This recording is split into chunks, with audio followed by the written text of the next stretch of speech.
I da ljudi, pogledajte ovu opciju, je li tamo moguće koliko lave izlazi i dobar dan svima, dobrodošli na ovaj video koji snimam ja, Veseli djed.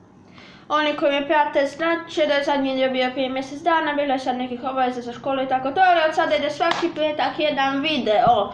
I ako ste novi na kanalu, pretplatite se, ako vam se video svidio, lajkajte, napišite u komentar, dijelite s obitelji i prijateljima, ljudi još malo do 300 pretplatnika, dijelite brzo, ne dođe što prije, još samo 5 pretplatnika nam treba. A danas ćete doznati za top 10 najvećih i najstrašnijih vulkanskih erupcija u povijesti Zemlje, od postanka svijeta do danas.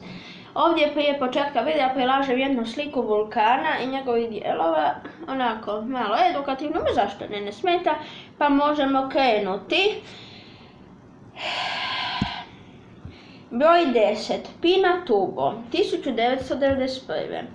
Erupcija na filipinskom otoku Luzonu ubila je 600 ljudi te je značajno utjecala na klimu. Ovo je također i druga erupcija po snazi u 20. stoljeću nakon Nova Rupta 1912. Erupcija 6. lipnja u jugozapadnoj Aljasci. Imala je utjecaj na biljni, životinjski i ljudski svijet. Na mjestu erupcija nastala je kaldera. Ako ne znate što je kaldera, to je ono široko udubljenje, znači pogledajte slobodno na internetu.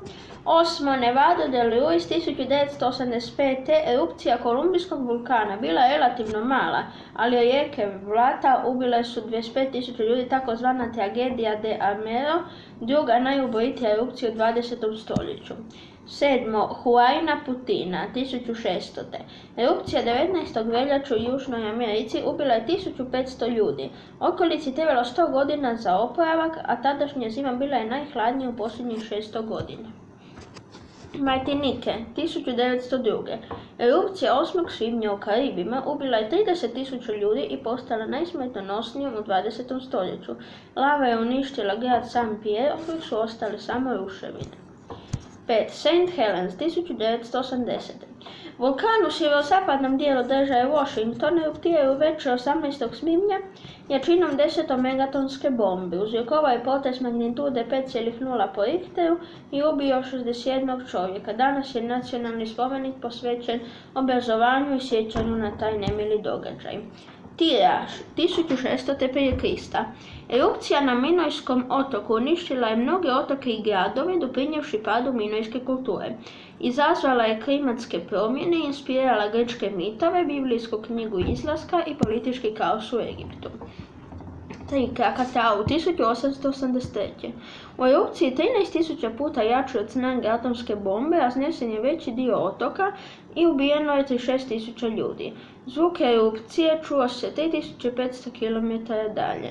Uzrokovala je tsunami visok 35 metara koji uništio 163 sela. Vezuv, 79.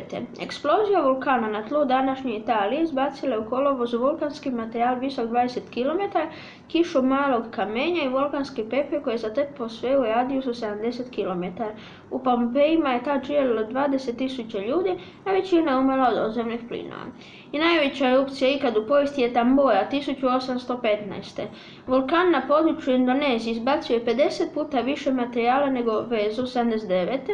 Ova se mega kolosalna erupcija mogla čuti 2000 km daleko, a iduća godina je zbog velike hladnoće nazvana godinom bez ljeta, što se tumači prisutnošću vulkanskog materijala u atmosferi. I to je bilo to, ljudi, znači like ako ste uživali i prepratite se ako ste novi, dijelite, komentirajte, vidimo se idućeg petka, bok!